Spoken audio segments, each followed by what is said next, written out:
Good evening, Dog Nation. I'm Jeff Sintel, your intrepid recruiting reporter. It is another Wednesday night here on Dog Nation. That means only one thing. That means before the hedges. That means hello to everybody on Facebook, the Dog Nation Facebook page. Hello to everybody as well on the Dog Nation YouTube page. I hope everybody's having themselves a great Wednesday and a great week so far. I hope everybody's getting ready for a fun 2020 version of July 4th, I guess. Hope everybody's making their plans and trying to do the best things that they feel is in the safest possible avenues for their family. Tim Taylor, Enrique Murillo, Loey Dog, Big General 22Z, Killa Mime. I said to myself when we started this broadcast, when we were going through our silent cadences with Michael Carvel in our pre-show meeting, I said, I'm going to do something different for YouTube today. The first 5 names I see on the YouTube feed, they were going to get a shout out. They were going to get acknowledged. So I appreciate you. Colby Curry, Toan Glover. Hope everybody is doing well. Larry Goldberg. Yeah. Mark Morris. Hey, man, what's up, buddy? Gosh, you know what? And let me make sure I take care of both. I would say both our streaming love interest, I guess, a little bit, if I can say that, because I can't take care of YouTube without also taking care of Facebook. Those are the founders, the ones that have been with us through thick and thin on Wednesday nights. Hope everybody's doing well tonight on Facebook. Let me know where you're at. Let me know where you're coming from. And everybody's probably was expecting something like, oh, my gosh, Jeff, what's going on? Stop the insanity. And I just wanted to kind of flip the script with our A-block topic today about this wacky 2021 recruiting cycle. And, you know, what does it mean? I think most Georgia fans in the Dog Nation forum that I interact with daily, they're hitting me with what's going on, what's wrong with Georgia recruiting. Has it ever been this bad? They need a commitment. They want to know, like, you know, the back-to-back of Tony Grimes and now Dallas Turner, if you guys have been in a cave or your favorite fishing hole or wakeboarding or somewhere not plugged into Georgia recruiting, and you're using this as kind of your crutch or your catch-all. Tony Grimes did choose North Carolina.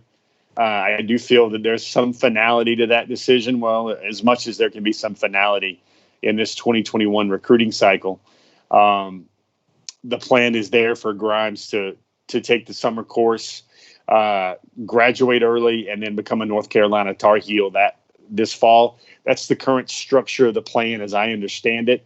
And then you've got Dallas Turner today choosing to be in Alabama, a member of the Alabama Crimson Tide. And, you know, there's a couple things I want to get to on this show.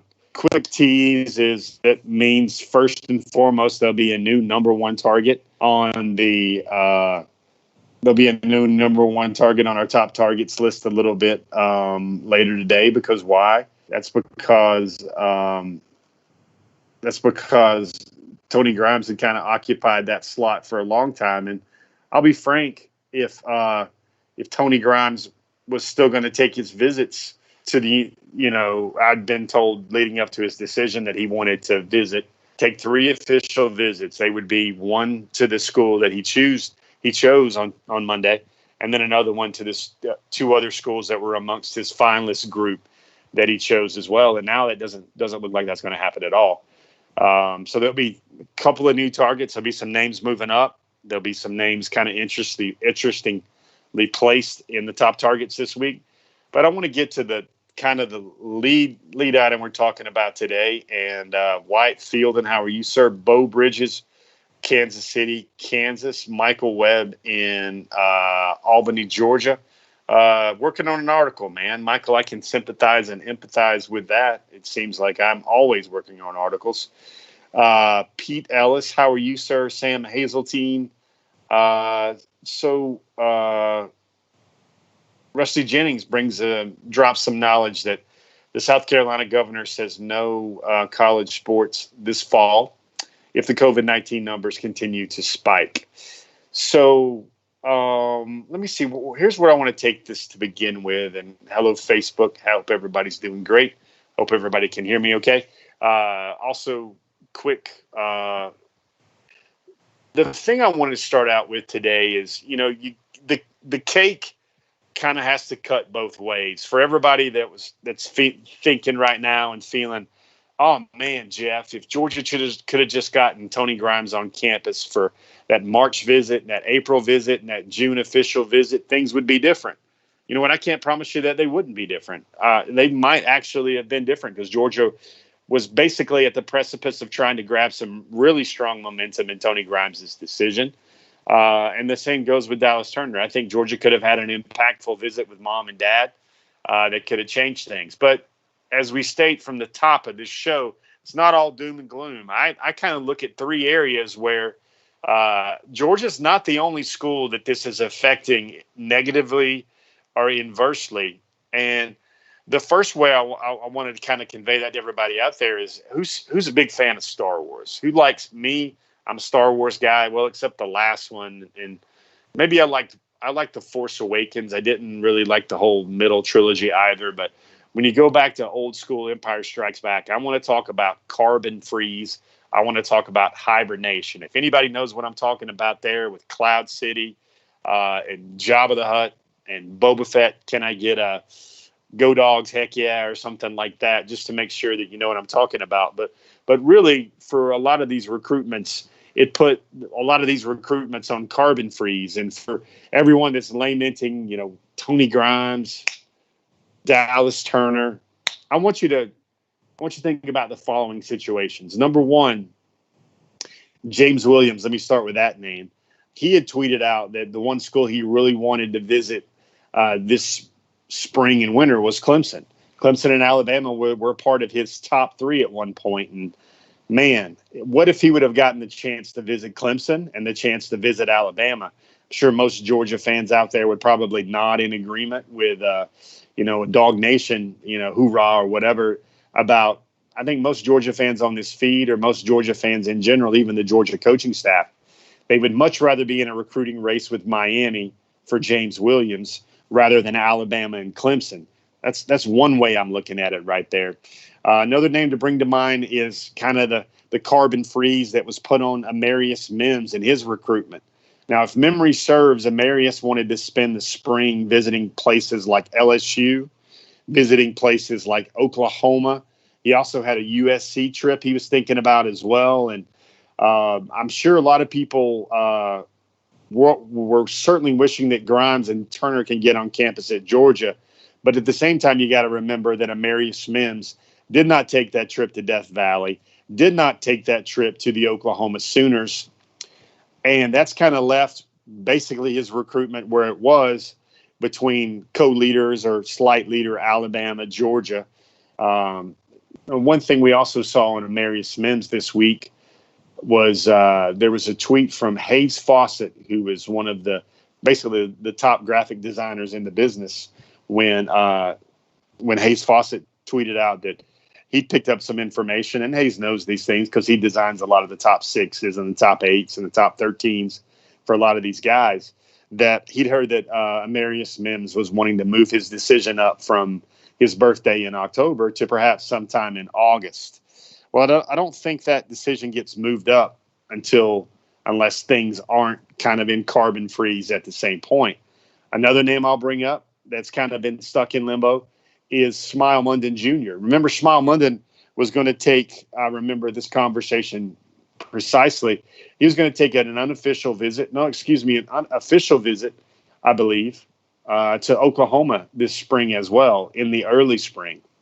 That Oklahoma trip never materializes. And as much as folks would like to worry about Tennessee in this recruitment for Smile London Jr., Auburn is also, in my mind's eye, still a very big factor for Smile London Jr. as well. And I think most on this feed, give me another, share your thoughts on Facebook, share your thoughts as well on YouTube. But I think most people, given the sense of weariness and anxiety about Smile London Jr. after Barrett Carter, he's not taking those visits right now. There's not a chance for other schools to kind of get in the mix there in terms of how much he's been to Georgia compared to those other schools.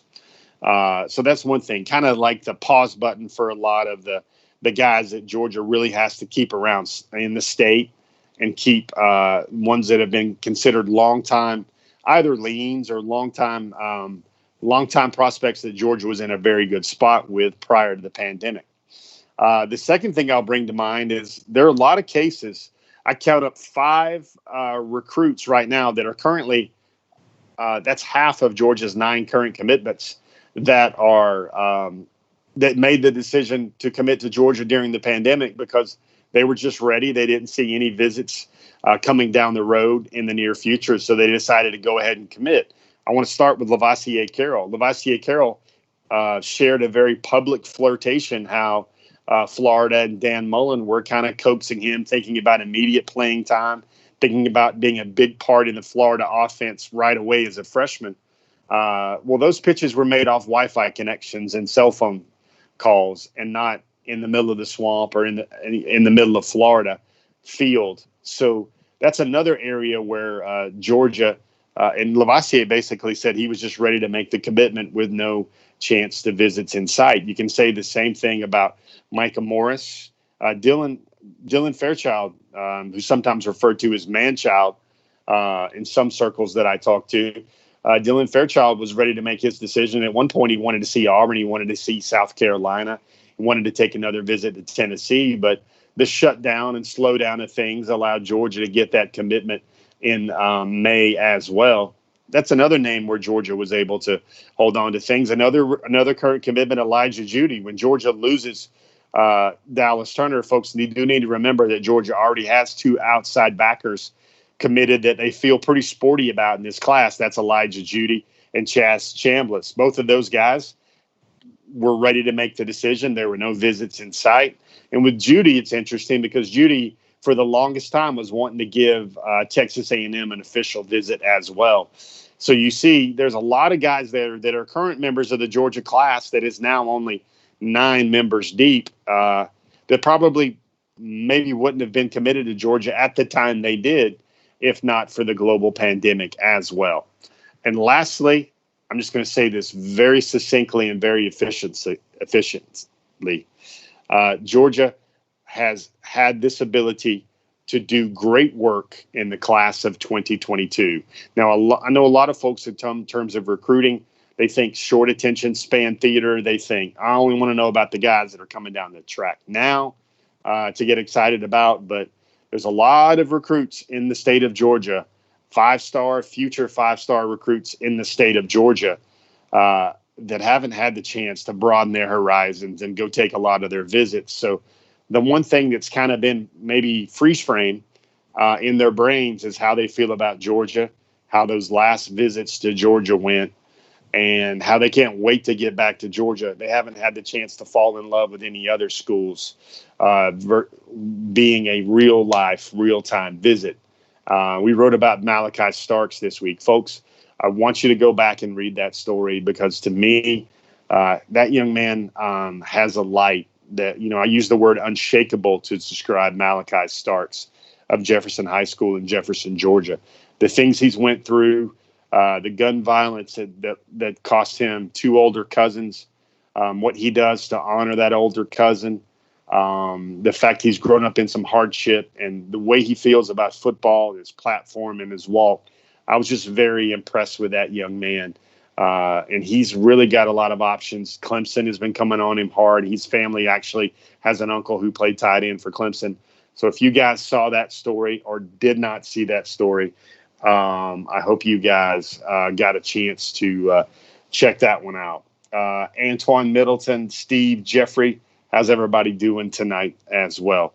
So that's the first thing I want to talk about. The second thing I wanted to talk to before we hit our top targets was I think the decisions made by Turner and Grimes really pedestal or really maximize or supersize the upcoming decisions for Georgia from Shmile Munden, James Williams, Corey Foreman, and then Tyrion Ingram Dawkins. Those names, you guys know it. You guys know it by now. Those names will all be on the top target list in a minute. But this has got to be a defensive class for the Georgia Bulldogs, because last year was an offensive class. I think they took 17 guys in the class of 2020. So that's why Georgia defensively, losing two potential impact players in Tony Grimes and Dallas Turner, now means that the remaining impact targets, those difference maker eventual type targets at the top of the board, well, those guys, their decisions, the recruitment of those young men going forward become all the more important. We can say it in all honesty, it raises the stakes on those young men, especially the recruiting chase for Shmuel Munden Jr., James Williams, Tyrion Ingram Dawkins, and Corey Foreman. Those are the little bit of perspective I wanted to share with you guys. While we're in the A block of our show, I want to make sure everybody had a chance to go to dognation.com, see some of Brock Vandegrift's pro day at the Elite 11. The pro day is over. Lots of opinions vary on, well, maybe how staged or how predetermined the Elite 11 was this year, with ratios like 50% game film and reputation, 50% of camp evaluation at the Elite 11 across 3 days to determine who the daily leaders were. But then the MVP was decided by a 75% body of work your junior year, and then a 25% of body of work at the camp itself. Caleb Williams, who's set to make his decision between Oklahoma, Maryland, and LSU on July the 4th, he walked away with the Elite 11 MVP. With our post today about Brock on dognation.com, we got to share a little bit of Elite 11 history. I don't know if you guys read that.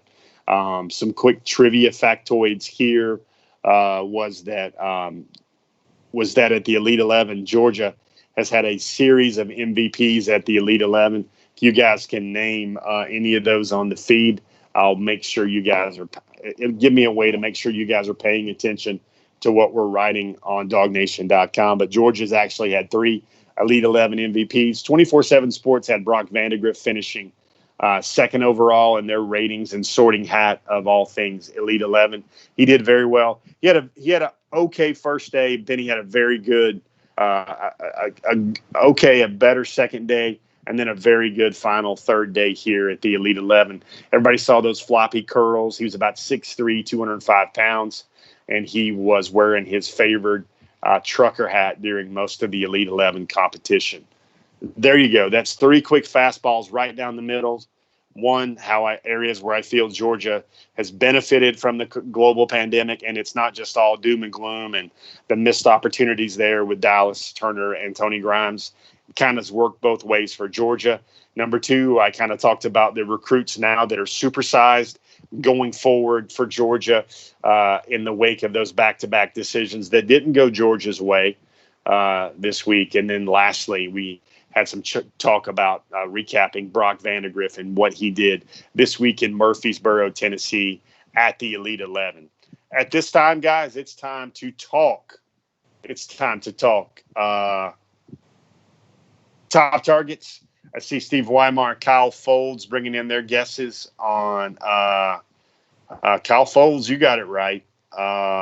Former Elite 11. Travis S. McCullough probably would agree with you. I think Williams is going to be a special talent. I think he, in a lot of ways, mimics what the best of Russell Williams was, maybe at this age or even when he was in college.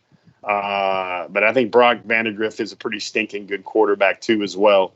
And that showed it. I saw a comment here on Facebook I wanted to check. I saw something about James Crump. How are you, buddy? James Crump says that quarterback will be the difference in Georgia winning the national championship this season. That's certainly quarterback and wide receiver. The synergy between those two positions is a comment that I could get behind. But now it's time to go top targets. And, folks, we have a new name at number 12 on our top targets this week. Let's start out with top target number 12. That is a young man out of West Virginia, Bluefield, West Virginia. He's an Atlanta native. He is a new listing on our top targets this week. 4-star cornerback Isaiah Johnson. Isaiah Johnson is actually an Atlanta native. The quick skinny I can give you on Isaiah Johnson is he's one of those guys moving forward that becomes a very bigger priority for Georgia, trying to fill that slot that was kind of reserved and parked for Tony Grimes. I think Isaiah Johnson is a name that certainly now moves up and gets ratcheted up the board a lot for Georgia. Something to think about there. Isaiah Johnson, as I think I stated earlier, is an Atlanta native that now lives in West Virginia. What you like to see about him is he was named to the opening finals last year as a junior. That's the kind of rare air territory where prospects like Nolan Smith, Owen Papo, Jamari Salyer have been in the past that get to go to the opening during their junior year. That's prior to their junior football season, and not just being one of the top 160 or so seniors in the country. There is not an opening finals this year. Everybody knows the reason why. Actually, the opening would be taking place right about now in Texas or in Oregon in years past, if not for the global pandemic. Number 11, we've left the man right there where he is, Mason Smith out of Huma, Louisiana. Going to take his visits. It seems like I think the Rivals.com report by my good buddy Sam Spiegelman. He kind of hints that from Mason Smith that LSU, Alabama, Georgia are likely to receive official visits. Florida is also in the mix there a little bit, but Smith is looking to take his official visits and more unofficial visits prior to his decision. He's been told by a lot of college staffs that he feels that those visits will eventually take place. Number 10, that's another new name on our top targets list this week. It is the debut of Nugget Warren, Dejan Nugget Warren. This man's a junior college prospect. He plays for Lackawanna Community College. That's in Pennsylvania. He's actually from Maryland. Nugget is a guy that he had some twists and turns in a long and winding road to get to college football. He basically played 5 games of varsity football during his high school career. Didn't have the grades to qualify out of high school. Missed the season. Walked on as a junior college, and is now the nation's number 1 junior college quarterback, the number cornerback, the number 2 overall junior college prospect on the 24/7 Sports composite ratings. Nugget was a guy that will be 21 in December. He's going to give Georgia that December the 11th official visit. He will make his decision on December the 14th.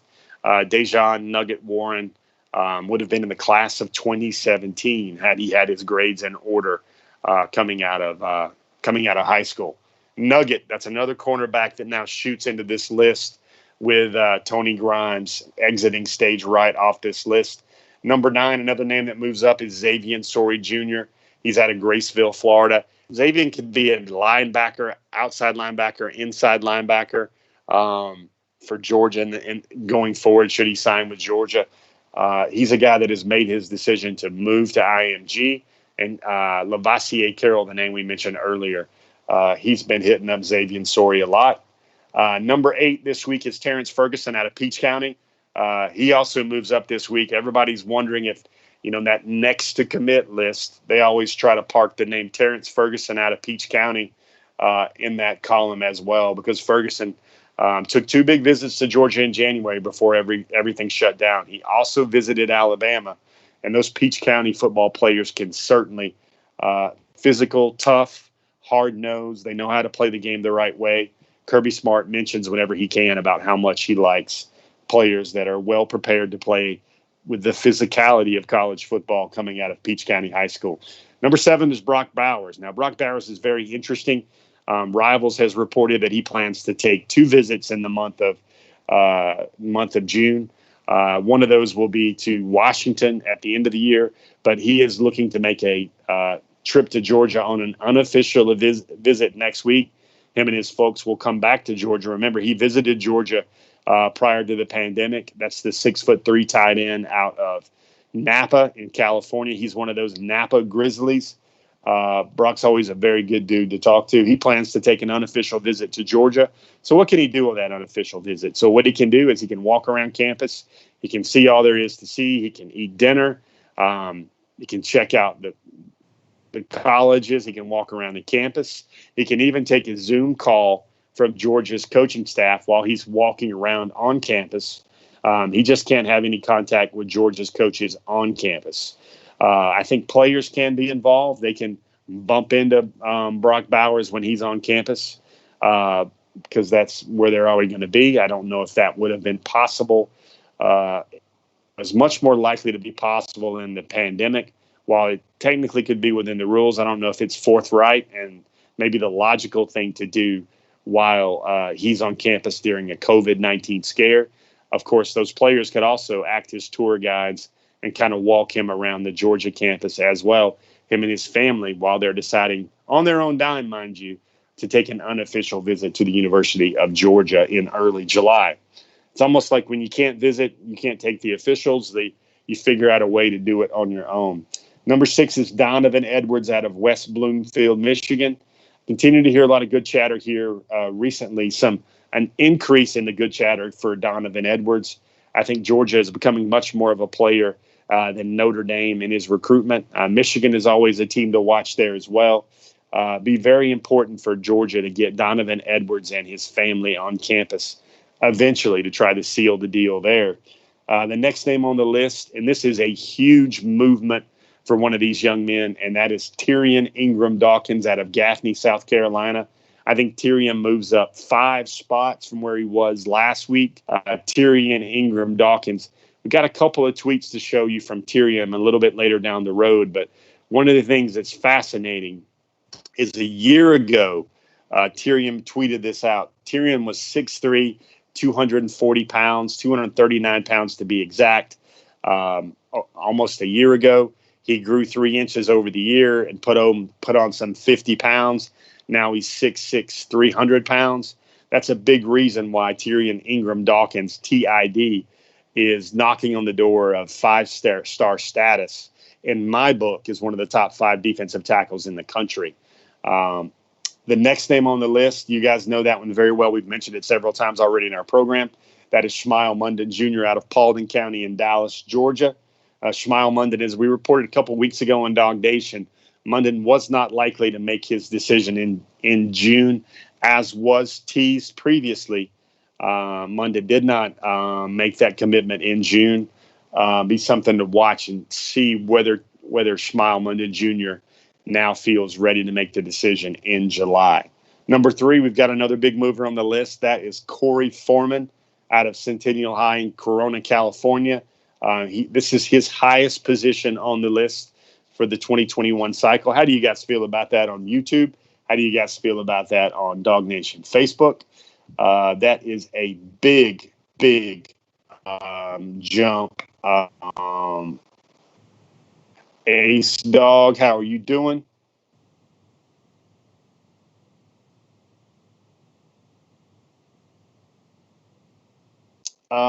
Question from Dennis, I believe Mark Morris. Morris, guys can't take unofficial visits. An unofficial visit would be when you come on campus, you interact with the staff. Right now, like the Brock Bowers example, you can visit, you can walk around Athens all you want. It's a free country, but you cannot interact with the staff in person. This, as lots of guys are bringing up, it is a dead period. The NCAA recently released another mandate that would not happen. There would be no college visits until the end of August 31st. That means September 1st at the earliest. Noah Sheldon's got some smoke coming out of his nose about Washington and Brock Bowers. Again, wanted to check in and see how everybody's thinking about see everybody's thinking about what's going on with those guys. Yeah, it's different. You know, let me check in on Facebook here. I see a comment about how it's really different to be Cale Westbrook. Georgia and California, you think JT Daniels, you think Corey Foreman, you think Jermaine Burton, who spent his last 2 seasons in California. There's Kendall Milton. Remember Nathan Priestley, the walk-on quarterback that was the number 3 quarterback a year ago, that will probably end up somewhere around the number 6 or number 7 quarterback when practice starts. lots of guys with California ties. And if Georgia could continue to add guys like Xavier Worthy, who we wrote about recently on Dog Nation, Corey Foreman, Brock Bowers, all of a sudden there might be more guys from more guys out on the Georgia roster from the state of California than the combination of neighboring states like South Carolina, North Carolina, and Tennessee. That would be certainly interesting in my book. Let's finish rounding the bases on our top targets for this week. I see Amarius Mims, big Amarius Mims. Kind of already hinted at the big news from Amarius Mims recently is how there was a trickle of information actually from basically a 5-star graphic designer who does a lot of edits for these boys online for their social media, their top schools lists, their final schools lists, and their commitment edits, hinting at Amarius Mims, which is something we've kind of looked at for some time, that we didn't think Amarius Mims would wait until that birth date in in October to make his college commitment. And now some of the chatter might mean that he might make that decision in August. Number one, guys, let's all take a minute and recognize the talents of James Williams. James Williams, who recently established a final two or a top two of Miami and Georgia, is the new number one top targets on our Before the Hedges top targets list. Guys, I want to take the time now to make sure we take a quick tour around the commitment board. Check out the commitment board.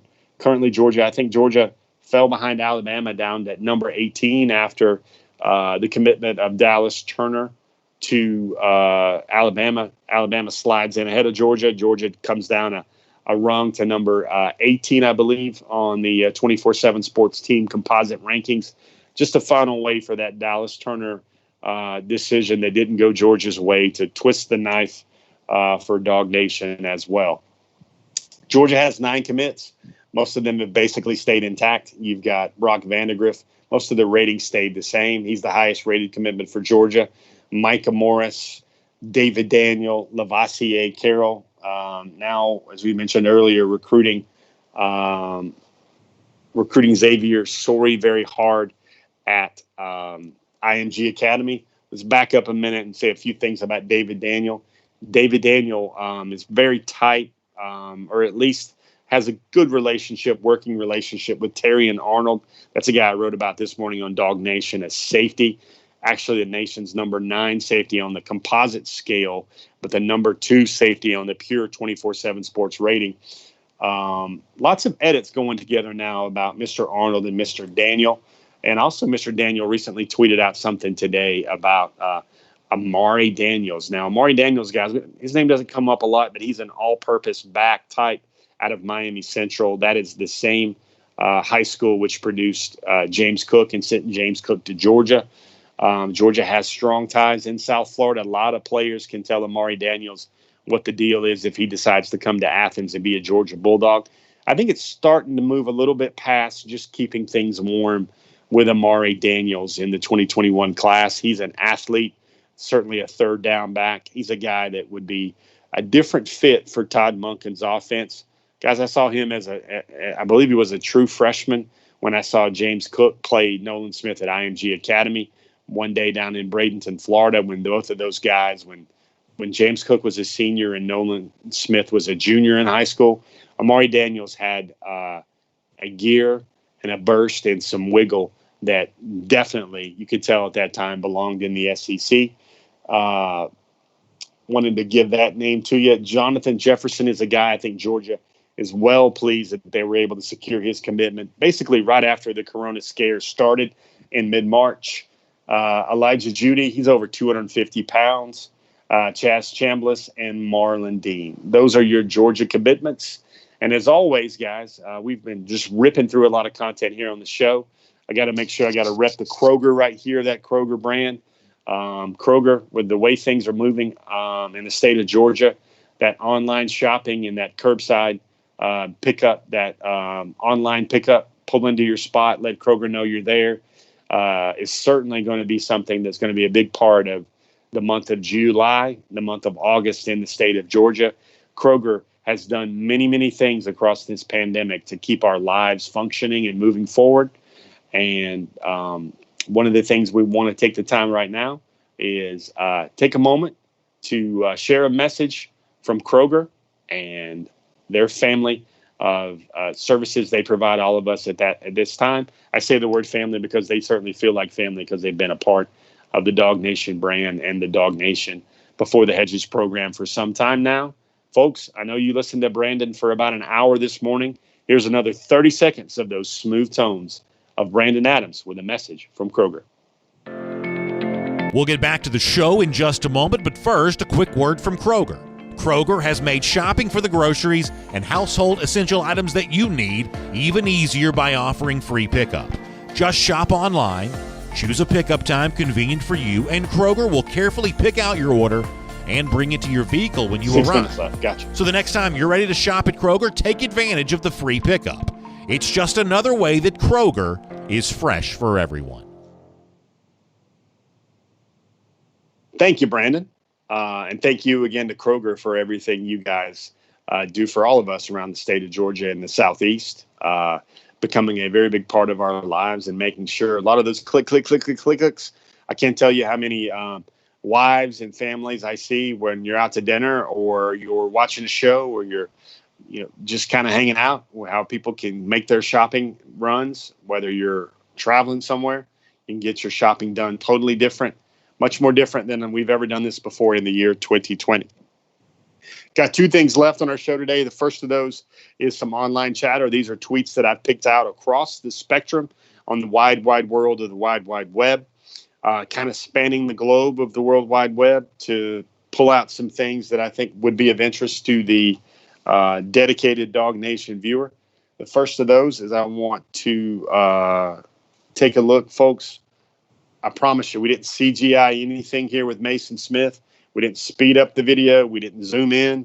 Folks, watch Mason Smith in action right here, going against fellow Louisianans.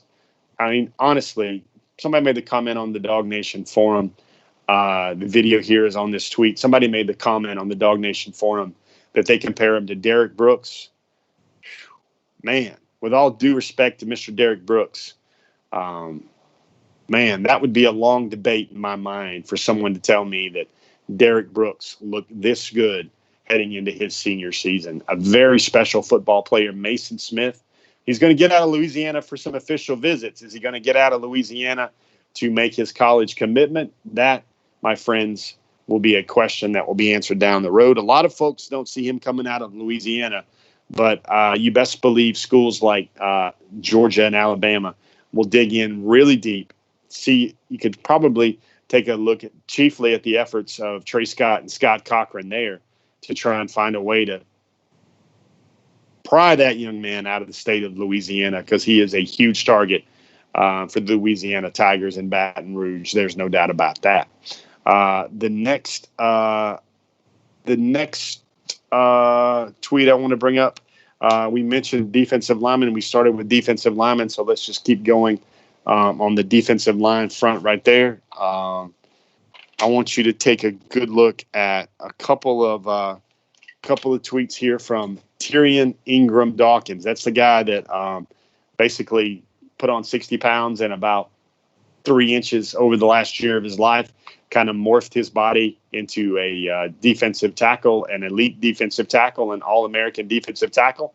First one of these tweets is one of those cryptic tweets Brandon Adams always likes and loathes at the same time, where he makes the tweet about that time. What's that referring to? Is that an announcement?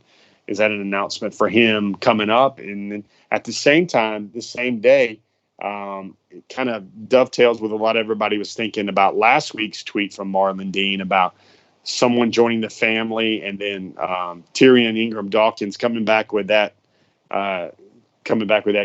GIF as well. And now you see another edit from Georgia called the Georgia Love. He's got an All-American flag in the background. You see that TID logo, how an athlete's brand is going to become much more important for recruiting in the near future. You see two tweets there from Tyrion Ingram Dawkins as well. And while we're at it, Georgia has been going like gangbusters with the edits. Look at this one from Dejon Nugget Warren. It was funny looking at Dejon's timeline prior to the show. Some of the folks that saw this tweet right here, it's another great graphic edit from the Georgia digital design team. Some of the folks saw that tweet, and they said, man, you just go ahead and give up and go ahead and commit to that school after seeing that tweet right there.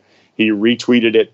It's obviously it localizes him in Athens right in front of the Georgia Theater. There's Dejan Nugget Warren in the Georgia gear. And if anybody that does not follow hip hop culture and the rap culture right now, you see what exactly that is referring to right there with that edit. It was very widely well received. Another name we want to make sure you see is, we said earlier, Lavassier Carroll and Xavier Sori are now at ING Academy. Look at this edit featuring both of those young men, Lavassier Carroll and Xavier Sori Jr. IMG to UGA. Of course, there's been a lot of Bulldogs that have came from IMG to Georgia. Warren Brinson comes to mind. Nolan Smith comes to mind. Isaac Nauta comes to mind as well. Lavassier Carroll is also on his way to Georgia. And think about this, folks, for a second.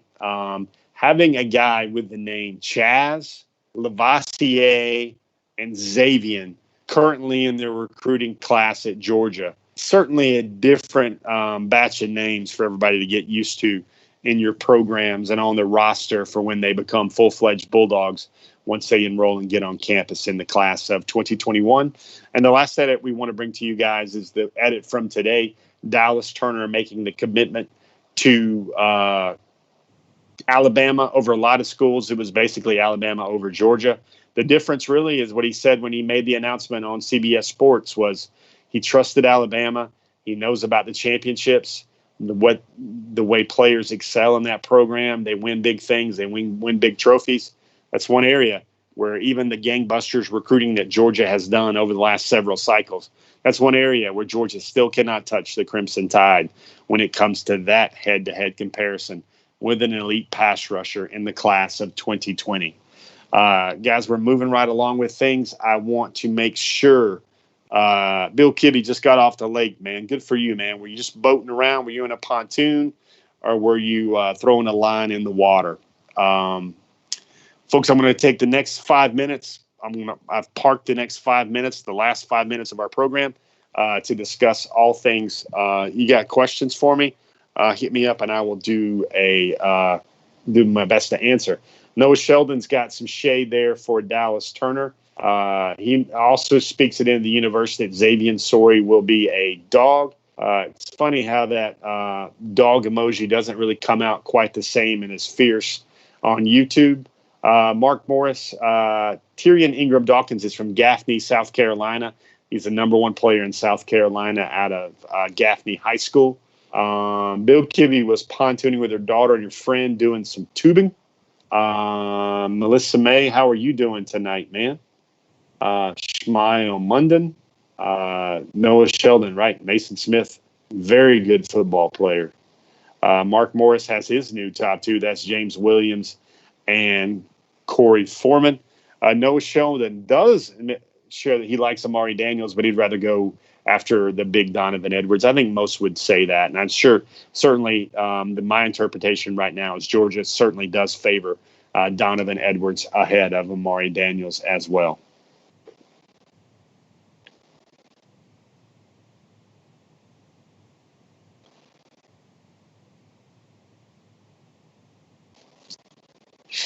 Ace Dog wants to know about Deepwater. Ha, ha, ha. Ace, what you talking about there, man? Let me make sure. I'm kind of moving around and zooming forth through stations here with a lot of our topics. Help me out there with what you were asking me about with the Deepwater. Kenneth Wiggins, how are you?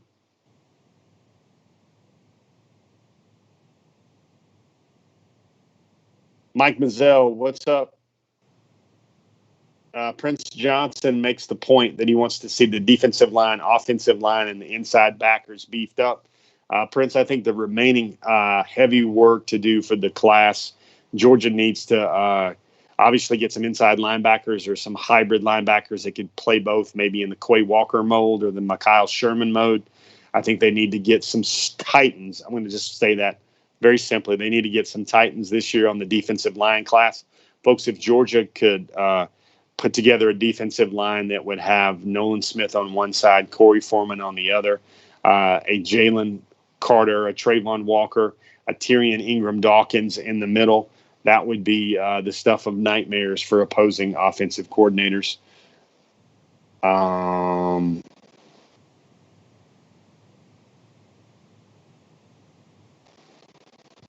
Jermaine Dunbar, how are you going? How are you doing tonight, sir? Charles Kaiser, I think Georgia ends up 2 or 3 right now. I need to see a couple things kind of go Georgia's direction when visits are restored and what those visits would look like to kind of get Georgia from maybe the number 3 team in the country when everything plays out on the recruiting boards to maybe a number 2 class going forward. I said this on the Dog Nation forum, but I can't see it going any other way with Kirby Smart as the head coach at Georgia, where Georgia is not a top 5 recruiting class. Troy Sadowski, how are you, sir? Congratulations to you and all the life events that have been happening for you recently, for you and your family. James Crump wants to know, which running back is Georgia most likely to add to the class? Edwards, Wheaton, or Johnson? I would certainly go Donovan Edwards out of Michigan right there. Brian Marcoulier, I would think that the one recruit that is flying under the radar that hasn't made the top list, I would give that one to Prince Colley. Prince Colley, who made the top list last week, I believe. Prince Colley is the name that probably if I went one more, I would have moved him in there as well. Prince Colley is the guy. Folks, you hadn't heard about Prince Colley. The guy had 68 catches, 1,087 yards, 9 touchdown receptions as a full-time receiver a year ago in high school football. He also played Ironman football on the other side of the ball and had 74 tackles as well. I think there were 5 tackles for losses as well, playing both ways. Folks, you just don't see that in my business in college recruiting, in high school football. They just don't make players that can do that, can do both those things. And he would be an inside linebacker for the University of Georgia. Prince Colley actually released his top 5. I believe that was Oklahoma, Notre Dame, Louisville, Georgia, and LSU, I want to say, in his top 5 that he released. Prince Colley, very good top 5 for him.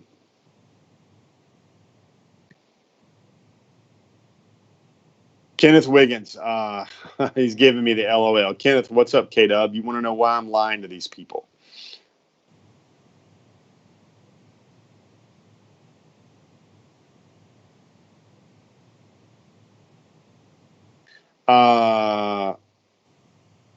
Yeah, it's funny, Chandler Johnson, Louisville, but Louisville was one of the first schools in there with Prince Colley, and Prince is a stand-up dude. I can get down with the loyalty he's showing from one of the early entries into his recruiting. Stephen Burton wants to know about the guy that's going to be the pass rush sack master for 2020. I would have to say that name, the top name we're going to talk about would be the Jarvis Jones 2.0 would have to be the Azeez Ojulari 1.0. All right, guys. Joey Waddell, we had an update on Shmile Munden in the open to our show. Again, folks, I know Brandon was like this with me on his program this morning. We just can't say for sure this is going to happen because plans are not set anymore. Everybody wants to know, Tony Grimes, is it over? My opinion, my impressions here is that it is going to be over. He seems very much a North Carolina Tar Heel. The window was open for Georgia for the longest time, but then it closed about 2 or 3 weeks ago. Especially the only chance Georgia would have had to get back in that would have been if Grimes was going to take some visits this fall to other schools and not just North Carolina. The fact that he is trying to graduate early and move forward definitely makes that very hard to do when he's graduating early because no one can even take visits until September the 1st at the earliest as well. All right, guys. This has been your Before the Hedges for another Wednesday night. Hope you guys got a chance to check out that revamped top targets list with some new names on the board for sure. Some new names climbing way up. A new number 1 on the list. If you're just joining us, I'd love to see you guys venture a guess about who you think the new top target, number one overall top target should be after the decisions made this week by both Dallas Turner and Tony Grimes.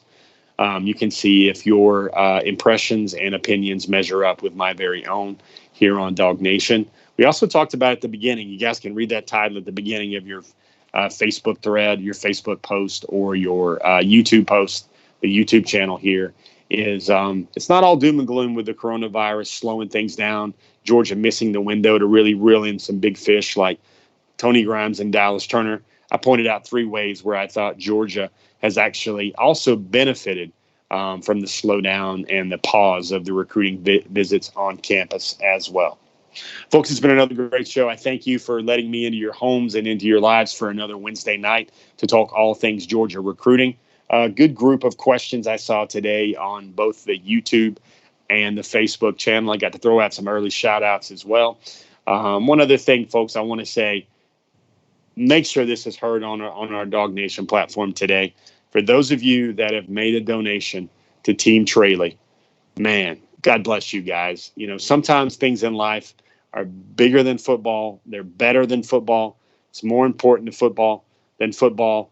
And what Dog Nation has been able to show Tralee Hale and her family in terms of supporting her. If you guys haven't heard, Keely Ringo's mother, that's Tralee Hale, was diagnosed in the month of June with a very rare and a very aggressive form of breast cancer. She had a friend set up a GoFundMe account to help her out with her costs associated with that struggle, her lost time at work. She'd also had a knee injury she's had to overcome and some knee surgery she's had to overcome during the COVID-19 shutdown. And I think it was in a matter of about 30 hours where I think from the inception of that GoFundMe drive, about 30 hours later, Tralee Hale had approximately $22,000 for her family and for her struggle in the fight against cancer. Cancer is awful. Cancer is one of the worst things in our existence. I could probably trot out a lot more stronger terms than just a simple phrase that cancer sucks. But in the event of that bad thing that's happened, that tough news for Tralee Hale and Keely Ringo and his family, there is some good, there is some light, there is some positivity coming out of it. I think it is nothing less than a brilliant example of humanity, what's taking place in our world right now. To see folks come to help out one another like that is a very, very wonderful thing. I think this is what this life should all be about. People helping people. That's what this life should all be about. And if you guys feel so inclined to join in that pledge and to help out Tralee and her family, help out Team Tralee, that would certainly be a wonderful thing for you guys to do as well. Maybe I gave you the news of that for the first time, and you guys are looking for a way to help and feel moved to help as well. In my mind, seeing that happen for Tralee, seeing that gesture of love and support to me is a better thing in this world than if Georgia would have gotten commitments from both Tony Grimes and Dallas Turner this week as well. You might not feel the same way, but our opinions are always our own. I just think this stuff hits close to home. It hits to the heart, and it's what we should all do in this life is help out others when we see the chance and we have the ability and the blessings to be able to do so. That's it, guys. Before the Hedges, I can't think of a better way to wrap up our show by sharing some of that good news in the world, some of those good things happening in the world around Dog Nation that the Georgia football program is a part of, than that right there. You guys have a great 4th. You guys have a safe 4th. We will not be on Before the Hedges next week. That's because Jeff Sintel is vacationing next week. That recruiting guy is actually going to take some time off in the month of July. I hope each of you guys get a chance to do that too with your loved ones as well. From everybody here at Dog Nation, from our fine partners at Kroger to Michael Carvel punching the buttons and sending that stream out to everyone and popping up those graphics with the punch of a button. From all of us here at Dog Nation, I want to wish you guys a happy 4th of July and thank you again for joining us tonight on Before the Hedges. See everybody again on the pages of dognation.com.